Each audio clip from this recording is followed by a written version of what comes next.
El engaño es un mal común en este mundo. Opera en todas las esferas sociales y en todas las actividades humanas. Sus formas de operar son múltiples y sutiles. El engaño es un mal con apariencia de bondad. Todos somos vulnerables al engaño, mucho más nuestros hijos jóvenes y mucho más quienes no son formados en los principios y valores de la justicia del reino de Dios. Acompáñenme a considerar este punto en la siguiente exposición. Hijo mío, si los pecadores te quisieren engañar, no consientas. Si dijeren, ven con nosotros, pongamos acechanzas para derramar sangre, acechemos sin motivo al inocente, los tragaremos vivos como el Seol y enteros como los que caen en un abismo. Hallaremos riquezas de toda clase, llenaremos nuestras casas de despojos. Echa tu suerte con nosotros, tengamos todos una misma bolsa. Vimos en la exposición anterior un panorama de este segmento. Ahora vamos a explorarlo versículo a versículo. Veamos el versículo 10. ¿Qué personajes menciona este versículo? Menciona a un padre, a un hijo y a unos pecadores. ¿Qué muestra este versículo del padre? Este versículo muestra a un padre que conocía los peligros que amenazaban a su hijo. Entendía que su hijo estaba en riesgo de ser engañado, pero también entendía que no podía estar al lado de su hijo en cada momento para protegerlo. Por esa razón le escribió para hacerlo consciente del peligro y de la responsabilidad de protegerse del engaño de los pecadores. No era uno de esos padres que esperan que su hijo por sí solo advierta el peligro. Tampoco era de esos padres que advierten el peligro de sus hijos y por ello se convierten en escoltas de ellos o en carceleros por temor a que alguien los engañe. Este padre entendía muy bien que no podía estar todo el tiempo al lado de su hijo para defenderlo del engaño y tampoco podía encerrarlo para evitarlo. Este padre sabía que su hijo tenía que aprender a cuidarse por sí mismo. Entendía que su responsabilidad era equiparlo para que aprendiera a defenderse por sí solo. El versículo muestra dos formas como ese padre responsabilizó a su hijo de su deber de protegerse de los engañadores. ¿Cómo lo hizo? Observemos sus palabras en el versículo 10. El versículo 10 consta de una advertencia tácita y un mandamiento explícito.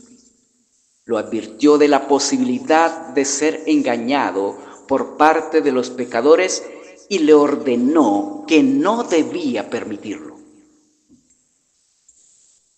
La advertencia presupone un trabajo previo. Deja ver que el padre ya le había enseñado a su hijo quiénes son los pecadores. El muchacho podía identificarlos en su entorno. Sin duda, el padre hacía esto enseñándole a reconocer a las personas a la luz de la ley de Dios. El versículo también muestra el espíritu, la actitud con la cual ese padre hizo la advertencia y le dio el mandamiento a su muchacho. Hijo mío, es la frase con la cual introdujo la advertencia y el mandato. La expresión hijo mío denota una actitud afectiva, cariñosa, unida a la advertencia y al mandato, refleja autoridad ejercida con veracidad, amor y firmeza. Esta es la manera correcta, la manera espiritual, la manera de ejercer autoridad a la imagen de Dios, con amor, veracidad y firmeza.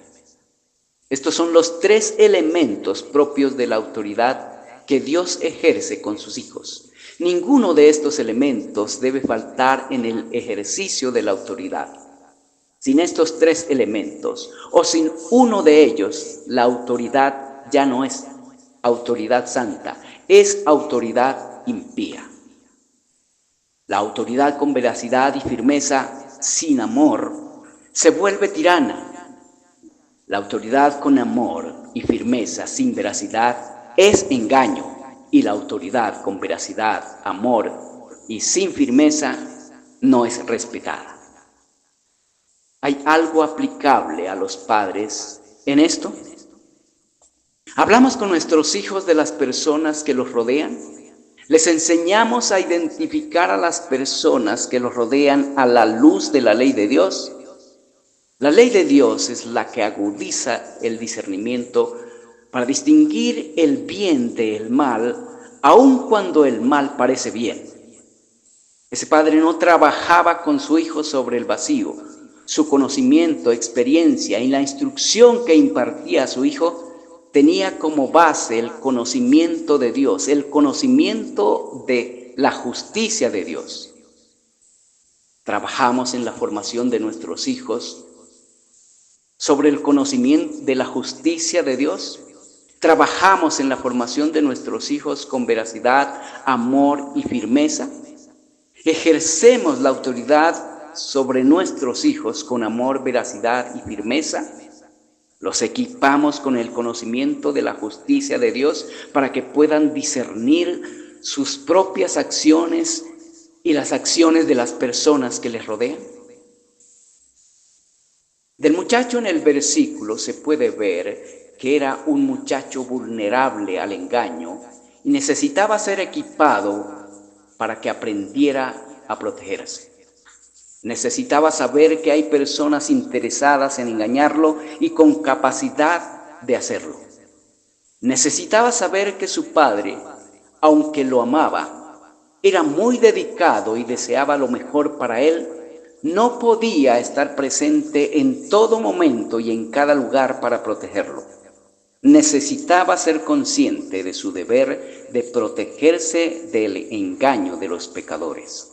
Necesitaba ser instruido para defenderse del engaño de ellos. El versículo también muestra que era un muchacho que contaba con un padre que se preocupaba por él y trabajaba para enseñarlo a protegerse del engaño de los pecadores. Jovencitos y jovencitas, ¿encuentran alguna aplicación en esto para ustedes? ¿Son ustedes inmunes al engaño?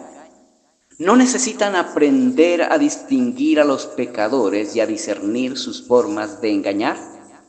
¿Pueden sus padres estar en todo momento y lugar para protegerlos de los peligros que los amenazan?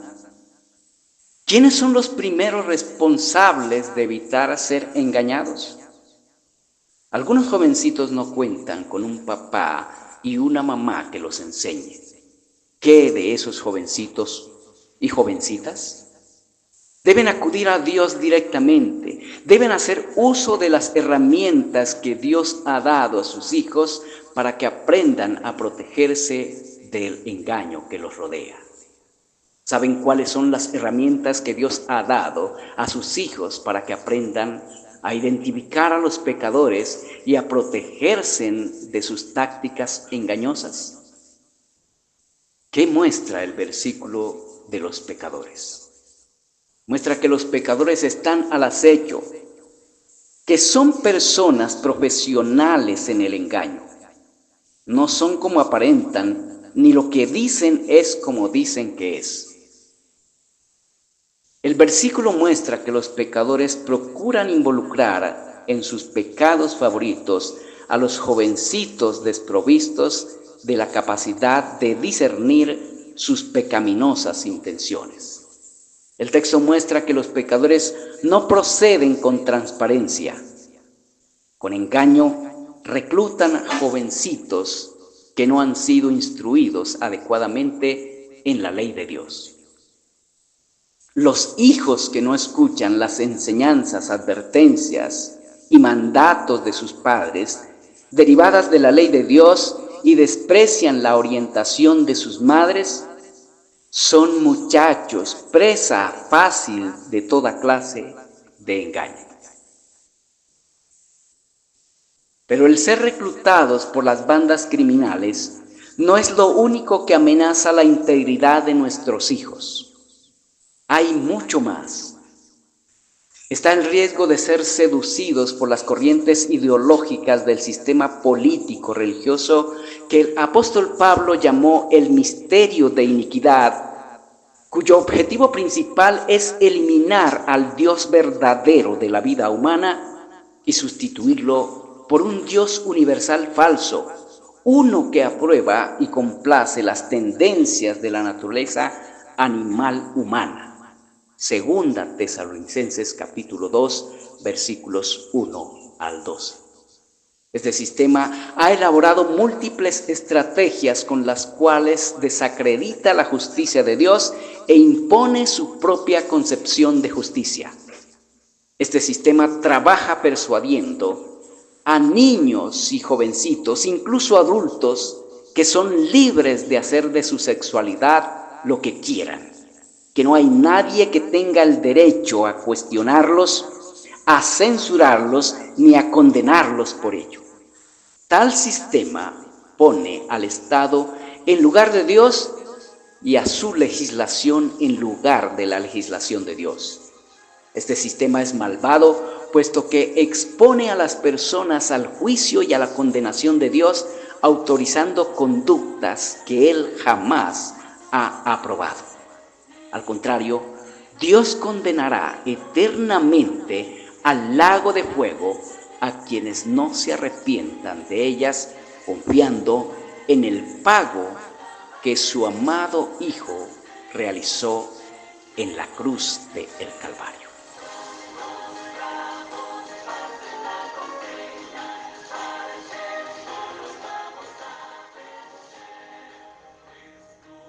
La mayor amenaza para nuestros hijos son las corrientes ideológicas del sistema político religioso que el apóstol Pablo llamó el misterio de iniquidad, cuyo principal objetivo es eliminar al Dios verdadero de la vida humana y sustituirlo por un Dios universal falso, uno que aprueba y complace las tendencias de la naturaleza animal humana.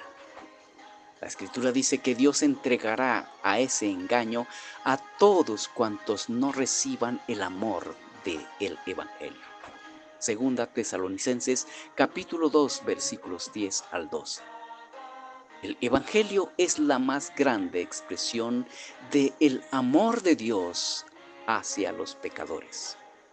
La tarea de los padres redimidos es mostrarle a sus hijos ese amor y advertirlos de la condenación que Dios aplicará a quienes lo rechazan.